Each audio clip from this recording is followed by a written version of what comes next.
Praise the lord. ప్రియమైన దేవుని ప్రజలందరికీ ప్రభువైన యేసుక్రీస్తు నామమున మీ అందరికీ హృదయపూర్వకమైన వందనములు, దేవునికి స్తోత్రములు చెల్లిస్తున్నాను.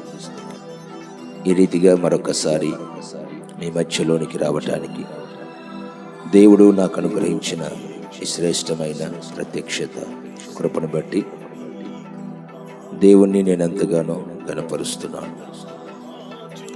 బైబిల్లో నుంచి ఒక చిన్న మాటని మీకు పరిచయం చేయాలని నేను ఆశపడుతున్నాను. ఎఫెసీ పత్రిక 5వ అధ్యాయం 27వ వాక్యాన్ని చదువుకుందాం.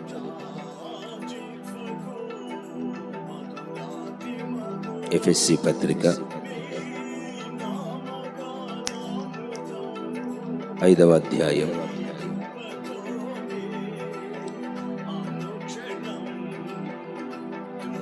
26వ వాక్యం నుంచి చదువుకుంటే, అది కలంకమైనను ముడత అయినను అట్టిది మరి ఏదైనను లేక పరిశుద్ధమైనదిగాను నిర్దోషమైనదిగాను మహిమగల సంఘముగాను ఆయన తన ఎదుట దానిని నిలువబెట్టుకొనవలెనని వాక్యముతో ఉదక స్నానము చేత దానిని పవిత్రపరచి పరిశుద్ధపరచుటకై దాని కొరకు తన్ను తాను అప్పగించుకొనెను. చూడండి, ఈ చదువుకున్నటువంటి వాక్య భాగంలో దేవుని సంఘమును గురించి దేవుని వాక్యం సెలవిస్తున్న మాట ఏమిటంటే, సంఘము కలంకము గాని ముడత గాని అట్టిది మరి ఏదైనను లేక పరిశుద్ధమైన సంఘముగాను నిర్దోషమైన సంఘముగాను మహిమగల సంఘముగాను దేవుని ఎదుట సంఘాన్ని దేవుడు నిలవబెట్టుకోవాలని వాక్యముతో ఉదక స్నానము చేత పవిత్రపరిచి పరిశుద్ధపరచటానికై సంఘము కోసం తనని తాను సిలువకి యేసయ్య అప్పగించుకున్నట్లుగా ఈ చదవబడిన వాక్యం మనకు బోధిస్తుంది. చూడండి, దేవుని యొక్క వాక్యములో దేవుని సంఘమును గురించి చాలా మాటలు రాయబడ్డాయి. అందులో అపోస్తుల కార్యములో 20వ అధ్యాయం 28వ వాక్యాన్ని కొంచెం గమనిస్తే, అక్కడ రాయబడిన శ్రేష్టమైన మాట ఏమిటంటే, ఆ మాటని మీరు గమనిస్తే దేవుని వాక్యములో అపోస్తుల కార్యములు 20వ అధ్యాయం 28వ వాక్యంలో ఇలా రాయబడింది: దేవుడు తన స్వరక్తమిచ్చి సంపాదించిన తన సంఘమును కాయుటకు పరిశుద్ధాత్మ మిమ్మును దేనియందు అధ్యక్షులనుగా ఉంచెనో ఆ యావత్తు మందను గూర్చియు మీ మట్టుకు మిమ్మును గూర్చియు జాగ్రత్తగా ఉండుడి. చూడండి, సంఘం అనబడేది ఎలాంటిది అంటే, వాక్యం చాలా స్పష్టంగా సమాధానం సెలవిస్తుంది. దేవుడు తన స్వరక్తమిచ్చి సంపాదించిన సంఘం అది. తన స్వరక్తమిచ్చాడు. కారణం ఏంటో తెలుసా? సంఘమును మహిమగల సంఘముగా మార్చటానికి, నిర్దోషమైన సంఘముగా మార్చటానికి, తన ఎదుట పవిత్రమైన మహిమగల సంఘముగా ఆ సంఘాన్ని దేవుడు నిలవబెట్టుకోవటానికి తన స్వరక్తాన్ని సంఘం కోసం ఇచ్చారు. గనుక అలాంటి సంఘమును గురించి దేవుని వాక్యం సెలవిస్తుంది. ఆ సంఘమును గురించి, మందను గురించి సేవకులైన వారు జాగ్రత్తగా ఉండండి అని వాక్యం బోధిస్తుంది. అంటే ఆ సంఘమును జాగ్రత్తగా వాక్యం చేత లేదా వాక్యముతో ఉదక స్నానము చేత పవిత్రపరచి సంఘమును దేవుని కోసం సిద్ధపరచవలసిన అవసరత, బాధ్యత, భారం ప్రతి దైవ సేవకుని మీద ఉంది. అందుకే దేవుని వాక్యం సెలవిస్తుంది, దేవుడు తన స్వరక్తం ఇచ్చి సంపాదించిన సంఘమును, ఆ సంఘ విషయములో, మంద విషయములో మీరు చాలా జాగ్రత్తగా ఉండండి అని వాక్యం బోధిస్తుంది. చూడండి, పలు చోట్ల దేవుని సంఘమును గురించి చక్కని మాటలు రాయబడ్డాయి. ఎఫెసీ పత్రిక 1వ అధ్యాయం 23వ వాక్యంలో రాయబడిన మంచి మాట ఏమిటంటే, సంఘము అనేది యేసయ్య శరీరము యేసయ్య శరీరము అని సంఘమును గురించి చక్కని ఉపదేశం బైబిల్లో రాయబడింది. ఇలా దేవుని యొక్క వాక్యాన్ని మనం ఇంకా లోతుల్లోకి వెళ్ళి ధ్యానిస్తే సంఘాన్ని గురించి దేవుడు చాలా ఆసక్తి కనపరుస్తున్నారు. సంఘమును గురించి చాలా శ్రద్ధ వహిస్తున్నారు. సంఘమును గురించి దేవుడు చాలా వేదన పడుతారు కొన్ని సందర్భాల్లో. కారణం ఏంటంటే ఆ సంఘము తన శరీరం. చూడండి, మనకు ఒక శరీరం ఉంది. ఈ శరీరాన్ని గురించి మనం ఎంత జాగ్రత్త వహిస్తామో మనకు తెలుసు. ఈ శరీరములో ఒకవేళ ఎప్పుడు ఎలాంటి అనుభవాలు అవసరమో, ఆహారమా, వస్త్రమా, మంచినీరా, ఏది అవసరమైతే ఆ శరీరానికి మనం అది అందిస్తాం. ఒకవేళ కొన్ని సందర్భాల్లో మన శరీరం ఏదైనా బలహీనపరచబడితే, రోగాలు వస్తే ఆ శరీరాన్ని చక్కగా బాగు చేసుకోవటానికి ప్రయత్నం చేస్తాం. ఇంకా ప్రాముఖ్యమైనది ఏంటంటే మన శరీరానికి ఎలాంటి అపాయాలు జరగకుండా, ప్రమాదాలు రాకుండా మనం చాలా జాగ్రత్త తీసుకుంటాం. కారణం ఏంటంటే అది మన శరీరం, దాని చేత మనం బ్రతుకుతున్నాం. అది మన శరీరము గనుక ఆ శరీర విషయంలో మనం అంత ఆసక్తిని కనపరుస్తాం.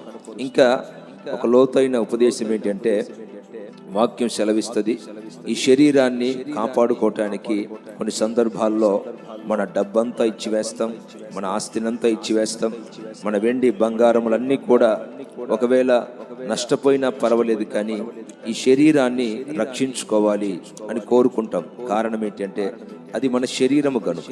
ఇప్పుడు సంఘమును గురించి కూడా దేవాది దేవుడు, మహిమగల దేవుడు మాట్లాడుతున్న మాట ఏమిటంటే అది నా శరీరం, సంఘము అనబడేది నా శరీరము అన్నాడు. మరి అలాంటి ఆయన శరీరాన్ని గురించి ఆయన ఎంత జాగ్రత్త వహిస్తారో ఆలోచించండి.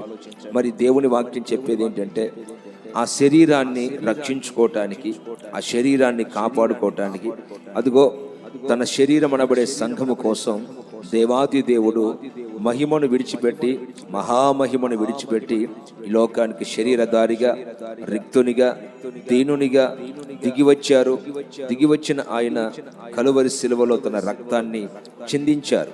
వాక్యం సెలవిస్తుంది, దేవుడు తన స్వరక్తము సంఘము కోసం ఇచ్చి ఆ సంఘమును సంపాదించారు.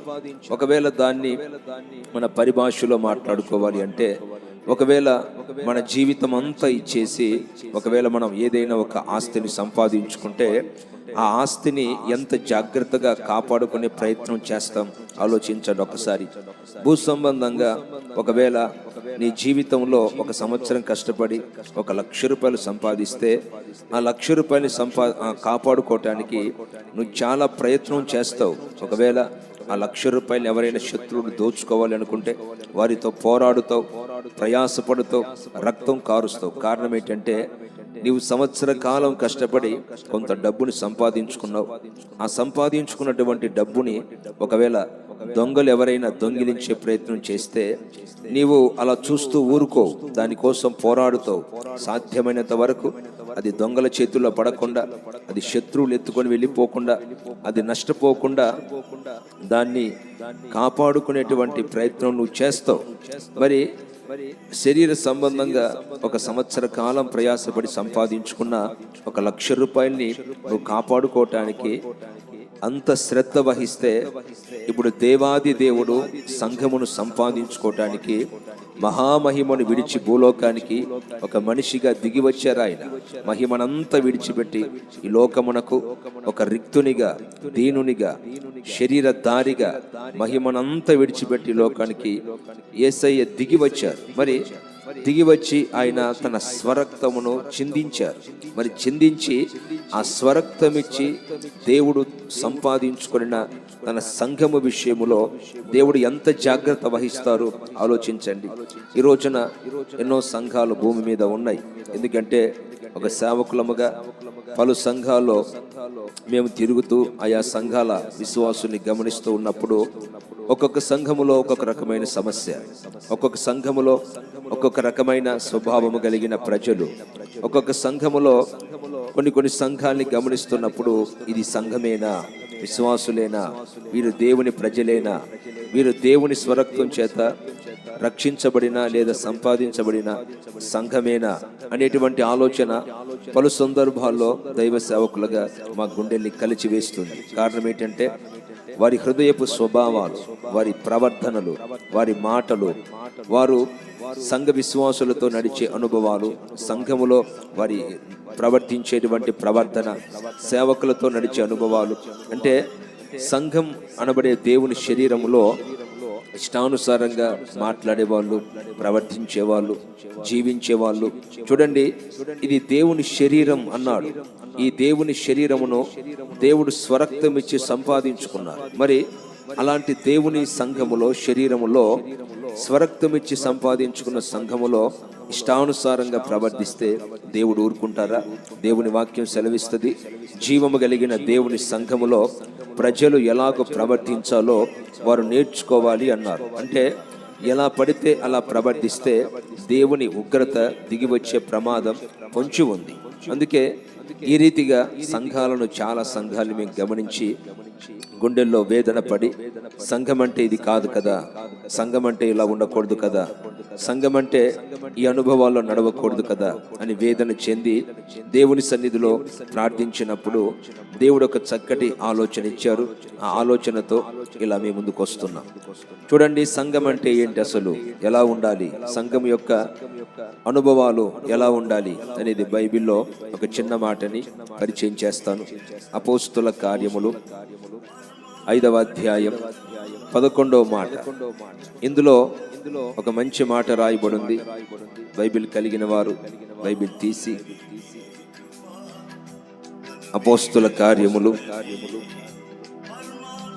5వ అధ్యాయం 11వ వాక్యాన్ని గమనిస్తే, సంఘమంతటికిని ఈ సంగతులు వినిన వారికందరికీ నీ మిగుల భయము కలిగెను. చూడండి, ఈ అపోస్తుల కార్యములో ఒక సంఘం కనిపిస్తుంది. ఆ సంఘములో ఒక దైవజనుడు ఉన్నారు. ఆ సంఘములో చాలా మంది విశ్వాసులు కూడా ఉన్నారు. అందుకే సంఘం అంతటికి అన్నారు, ఈ సంగతులు వినిన వారందరికీ అన్నారు. ఆ సంఘములో ఉన్న లేదా ఆ సంఘములో జరిగినటువంటి కార్యం ఏంటంటే, ఆ సంఘములో ఒక సంగతి జరిగింది. ఆ సంఘములో ఉన్న ప్రజలందరూ కూడా ఒక సంగతి విన్నారు. అప్పుడు సంఘం అంతటికి కూడా చాలా భయం కలిగింది. అంటే సంఘము అనగా ఎలా ఉండాలి, ఎలా ఉంటే సంఘం అని పిలుస్తారు, ఎలా ఉంటే సంఘము అని పిలవరు అనేది ఇక్కడ దేవుడు, పరిశుద్ధాత్ముడు మనకు ఒక చక్కటి అవగాహన కల్పిస్తున్నారు. సంఘము అనబడేది ఎలా ఉండాలి అంటే, సంఘములో భయం ఉండాలి, సంఘములో దైవ భయం ఉండాలి. చూడండి, ఈ సంఘాన్ని మనం గమనిస్తే ఇందులో ఒక చక్కటి అనుభవం రాయబడింది. ఆ సంఘములో పేతురు అనబడే ఒక దైవజనుడు పరిచర్య చేస్తున్నారు. ఆ దినాలలో యేసయ్య సువార్త ప్రకటించబడుతున్నప్పుడు చాలా మంది వారి జీవితాల్ని యేసయ్యకు అప్పగించుకొని లోకాన్ని విడిచి, పాపాన్ని విడిచి, శాపగ్రస్తమైన ప్రతి అనుభవాన్ని విడిచి యేసయ్య రక్తం చేత కడుగబడి సంఘములో చేర్చబడ్డారు. మరి సంఘములో చేర్చబడ్డ తరువాత దేవుని వాక్యం సెలవిస్తుంది, దేవుని సంఘం లేదా యెహోవాను ఆరాధించువారు, యేసయ్యని సమీపించిన వారు ఎలా ఉండాలి అంటే, వాక్యం సెలవిస్తుంది. కీర్తనల గ్రంథం 2వ అధ్యాయం 11వ వాక్యంలో రాయబడిన మాట ఏమిటంటే, భయభక్తులు కలిగి యెహోవాను సేవించండి, భయభక్తులు కలిగి యెహోవాను సేవించండి అని దేవుని వాక్యము చాలా స్పష్టంగా సెలవిస్తుంది. చూడండి, మరి లోకాన్ని విడిచిపెట్టి, పాపాన్ని విడిచిపెట్టి, లోక సంబంధమైన ప్రతి అనుభవాన్ని విడిచిపెట్టి మనము దేవుని సన్నిధికి వచ్చిన తరువాత, యెహోవాను ఆరాధించటానికి తీర్మానించుకున్న తరువాత, లోకమనంతా విడిచి మహోన్నతుని చాటున నివసించటానికి లోకాన్ని విడిచిపెట్టి వచ్చిన తరువాత యెహోవాను సేవించున్నప్పుడు ఎలా సేవించాలి అంటే, వాక్యం సెలవిస్తుంది, భయభక్తులు కలిగి యెహోవాను సేవించుడి, గడగడ వణుకుచు సంతోషించుడి అని వాక్యం సెలవిస్తుంది. అయితే ఈ క్రొత్త నిబంధన ప్రారంభ కాలంలో ఆ సంఘం కనిపిస్తుంది. ఆ సంఘములో చాలా మంది విశ్వాసులు ఉన్నారు. చక్కగా వారు లోకానికి వేరయ్యారు, దేవుని మార్గాల్లో నడుస్తున్నారు. ఇంకా ఆ సంఘము యొక్క అనుభవాలు గనుక మీరు ఆలోచిస్తే చాలా శ్రేష్టమైనటువంటి లక్షణాలు ఉన్నాయి. అందులో ప్రారంభం నుంచి మీరు గమనిస్తే, అననీయ అను ఒక మనుష్యుడు తన భార్య అయిన సప్పీరాతో ఏకమై పొలం అమ్మెను. భార్య ఎరుకనే వాడు దాని వెలలో కొంత దాచుకొని కొంత తెచ్చి అపోస్తలుల పాదముల యొద్ద పెట్టాడు. అప్పుడు పేతురు, అననీయ, నీ భూమి వెలలో కొంత దాచుకొని పరిశుద్ధాత్మను మోసపుచ్చుటకు సాతాను ఎందుకు నీ హృదయమును ప్రేరేపించెను? అది నీ యొద్ద ఉన్నప్పుడు నీదే కదా. అమ్మిన పిమ్మట అది నీ వశమై ఉండలేదా? ఎందుకు ఈ సంగతి నీ హృదయంలో ఉద్దేశించుకున్నావు? నీవు మనుషులతో కాదు, దేవునితోనే అబద్ధమాడితివని వానితో చెప్పెను. అననీయ ఈ మాటలు వినుచునే పడి ప్రాణం విడువగా వినిన వారందరికీ మిగుల భయం కలిగాడు. అప్పుడు పడుచువారు లేచి వారిని బట్టతో చుట్టి మోసుకొని పోయి పాతిపెట్టిరి. ఇంచుమించు 3 గంటల సేపటికి వాని భార్య జరిగినది ఎరుగక లోపలికి వచ్చెను. అప్పుడు పేతురు, మీరు ఆ భూమిని ఇంతకే అమ్మితిరా? నాతో చెప్పుమని ఆమెను అడిగాడు. అందుకామె, అవును, ఇంతకే అని చెప్పాను. అందుకు పేతురు, ప్రభు యొక్క ఆత్మను శోధించుటకు మీరెందుకు ఏకీభవించితిరి? ఇదిగో, నీ పెనిమిటిని పాతిపెట్టిన వారి పాదములు వాకిటనే ఉన్నవి, వారు నిన్నును మోసుకొని పోవుదరని ఆమెతో చెప్పాను. వెంటనే ఆమె అతని పాదముల యొద్ద పడి ప్రాణం విడిచెను. ఆ పడుచువారు లోపలికి వచ్చి ఆమె చనిపోయినది చూచి ఆమెని మోసుకొని పోయి ఆమె పెనిమిటి యొద్ద పాతిపెట్టిరి. సంఘమంతటికిని ఈ సంగతులు వినిన వారందరికీ మిగుల భయం కలిగాను. చూడండి, ఈ రోజున సంఘాలలో ఉండవలసిన లక్షణం ఏంటంటే దేవుని భయం ఉండాలి, దైవ భయం ఉండాలి. ఎందుకంటే దేవుడు ఈ సంఘములో ఉన్నారు. ఇక్కడ దేవుడు నేను మాట్లాడే ప్రతి మాట వింటున్నారు, నా క్రియల్ని చూస్తున్నారు, నా ప్రవర్తన చూస్తున్నారు, నా కానుక చూస్తున్నారు, నేను దేవునికి అర్పించే అర్పణ దేవుడు గమనిస్తున్నారు అనే భయం ఈ రోజున చాలా మంది విశ్వాసుల హృదయాల్లో లేదు. ఆ రోజున కూడా అననీయ, సప్పీర అనబడే 2 మంచి దంపతులు ఉన్నారు, చక్కటి ప్రేమ కలిగిన వారు. అయితే వారి జీవితాలలో వారు దేవుని కోసం లోకం నుంచి అయితే విడిపించబడ్డారు, సంఘములోనైతే నాటబడ్డారు. కానీ సంఘములో ఎలా జీవించాలో, ఎలా ప్రవర్తించాలో, దేవుని సంఘములో ఎలా మాట్లాడాలో వారి జీవితంలో పూర్తిగా తెలియదు. వారి జీవితంలో పూర్తిగా దైవ భయము లేకుండా ప్రవర్తించారు. వారు చేసిన చాలా పెద్ద పొరపాటు ఏమిటంటే, వారికి ఒక ఆస్తి ఉంది, అది అమ్మారు, కొంత డబ్బు వచ్చింది. అమ్మిన తర్వాత వారు నిర్ణయించుకున్నది ఏంటంటే, అమ్మిన వెలంతా తీసుకొని దేవుని పరిచర్యకిద్దాం, దేవుని సేవకు అప్పగిద్దాం అనుకున్నారు. కానీ వారి హృదయములో దైవ భయము లేని కారణం చేత సేవకుణ్ణి మోసం చేద్దాం అనుకున్నారు, దేవుణ్ణి మోసం చేద్దాం అనుకున్నారు. అందుకే దైవజనుడు ఏమన్నారంటే, మీరు మనుషులతో కాదు దేవునితో అబద్ధమాడారు. దైవజనుడు అడిగారు, ఆ స్థలాన్ని, పొలాన్ని ఇంతకే అమ్మారా అని చాలా స్పష్టంగా మాట్లాడినప్పుడు కూడా వారు అది వరకే వారిద్దరూ ఏకీభవించి పొలాన్ని అమ్మిన వేళలో కొంత దాచుకొని కొంత దేవుని సన్నిధికి తీసుకొని వచ్చాడు.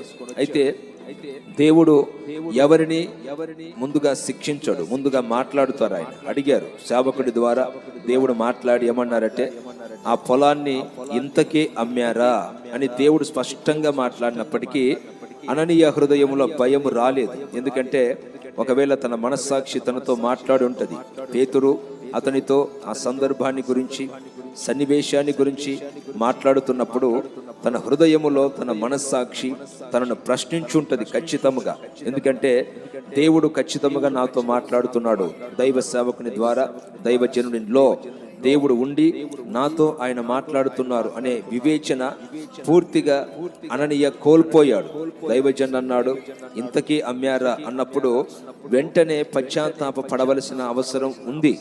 అననీయ వెంటనే మార్పు చెంది తన తప్పుని గుర్తించి, తన పొరపాటును గుర్తించి దేవుని పాదముల ఎదుట సాష్టాంగపడి తన అతిక్రమాన్ని గనుక ఒప్పుకొని విడిచిపెట్టి ఉంటే అననీయ రక్షించబడేవాడు. ఎందుకంటే వాక్యం సెలవిస్తుంది, దేవుని భయము అనబడేది జ్ఞానమునకు మూలం అని వాక్యం సెలవిస్తుంది. దేవుని భయము అనబడేది దేవుని త్రోవలలో నడిపిస్తుంది అని వాక్యం సెలవిస్తుంది. దేవుని భయము ఉంటే చెడుతనం నుంచి విడిపించబడతాం అని వాక్యం సెలవిస్తుంది. చూడండి, మరి నిజముగా ఈ దైవ భయము అనబడేది అననీయాలో ఉన్నట్లయితే నిశ్చయముగా జ్ఞానం పొందుకునేవాడు, దేవుని త్రోవల్లో నడిచేవాడు, దేవుని యొక్క దైవ భయం ఉన్నప్పుడు తను ఏ చెడుతనములో ఉన్నారో ఆ దేవుణ్ణి మోసం చేసే కార్యక్రమాల్లో నుంచి నిశ్చయముగా అననీయ విడిపించబడేవాడు, తద్వారా తన ప్రాణం రక్షించబడేది. మీరు చూడండి, ఆ తరువాత అననీయ తన విలువైన ప్రాణాన్ని పోగొట్టుకున్నారు దైవ భయం లేకుండా. ఆ తరువాత ఇంచుమించుగా 3 గంటలకి మరలా తన భార్య వచ్చింది. తన భార్య వచ్చి తన భర్త ఇంకా రాలేదేంటి అన్నట్లుగా వచ్చి దైవ సేవకుని కలిస్తే దైవజనుడు మరలా అదే మాట అడిగారు. ఆ పొలాన్ని ఇంతకే అమ్మారా అని దైవజనుడు మరలా మాట్లాడినప్పుడు కనీసం తన హృదయములో కూడా పశ్చాత్తాపం రాలా.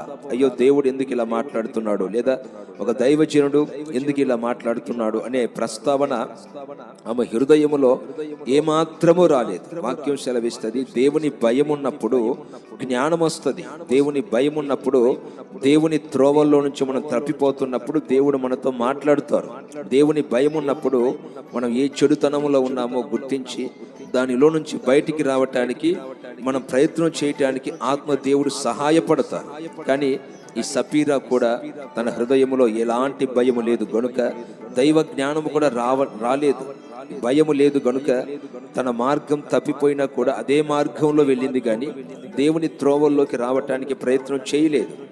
దేవుని భయము లేదు గనుక తను ఏ చెడుతనములో ఉందో దానిలో నుంచి విడిపించబడలేక అలాగే సాగి వెళ్ళి తద్వారా విలువైన తన ప్రాణాన్ని పోగొట్టుకుంది. చూడండి, ఇలాంటి అనుభవాలు మనం దేవుని వాక్యంలో గమనిస్తున్నాం. అందుకే ఇప్పుడు దేవుడు చెప్తున్న మాట ఏమిటంటే, సంఘమును నిర్దోషమైనదిగాను మహిమగల సంఘముగాను దేవుడు తన ఎదుట నిలవబెట్టుకోవాలని వాక్యం చేత పవిత్రపరుస్తున్నారు, పరిశుద్ధపరుస్తున్నారు.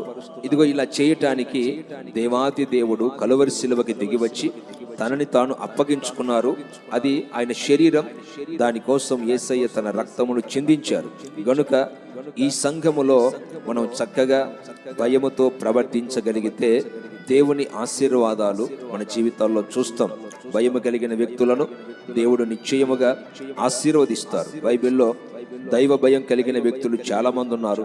అబ్రహామే కానీ, ఇస్సాకే కానీ, యాకోబే కానీ, యోసేపే కానీ, దానియేలే కానీ, ఇలా దైవ భయం కలిగిన వ్యక్తులు ఉన్నారు. వారి జీవితాలను దేవుడు ఆశీర్వాదకరంగా మార్చారు. గనుక సంఘము అనబడేది దైవ భయము కలిగి ఉండాలి, అప్పుడే ఆశీర్వదించబడుతుంది. ఆమేన్. ఈ మాటలు దేవుడు మన వెనికిడిలో బదిలపరచి ఆశీర్వదించునుగాక. ఆమేన్. దయగల తండ్రి, పరిశుద్ధుడ, వందనాలు. ఈ సమయమున సంఘం అనబడేది ఎలా ఉండాలో దేవుని వాక్యములో నుంచి నేర్చుకున్నాం. విత్తబడిన ప్రతి మాట మా హృదయాల్లో ఫలభరితంగా మార్చి నీ సంఘమైన మేము ఎలా జీవించాలో, ఎలా ప్రవర్తించాలో నాయన చక్కటి మెలకువ కలిగి అలాగున బ్రతుకుతూ మీ ద్వారా ఆశీర్వదించబడి నిత్య మహిమలో చేర్చబడినట్లుగా నూతన కృపను మాకు అనుగ్రహించి ఆశీర్వదించి నిత్య రాకడకు సిద్ధపరచుమని నజరేయుడైన యేసు నామమున ప్రార్థించి పొందియున్నాము తండ్రి. ఆమేన్. తండ్రి అయిన దేవుని ప్రేమ, కుమారుడైన యేసుక్రీస్తు కృప, పరిశుద్ధాత్మ దేవుని సన్నిధి, సముఖం, సమాధానం సకల పరిశుద్ధులకు దైవ భయం కలిగి బ్రతకాలి అని కోరుకున్న ప్రతి వారికి కృప తోడై నిత్య మహిమకు సిద్ధపరచును గాక. ఆమేన్. అందరికీ వందనాలు. God bless you.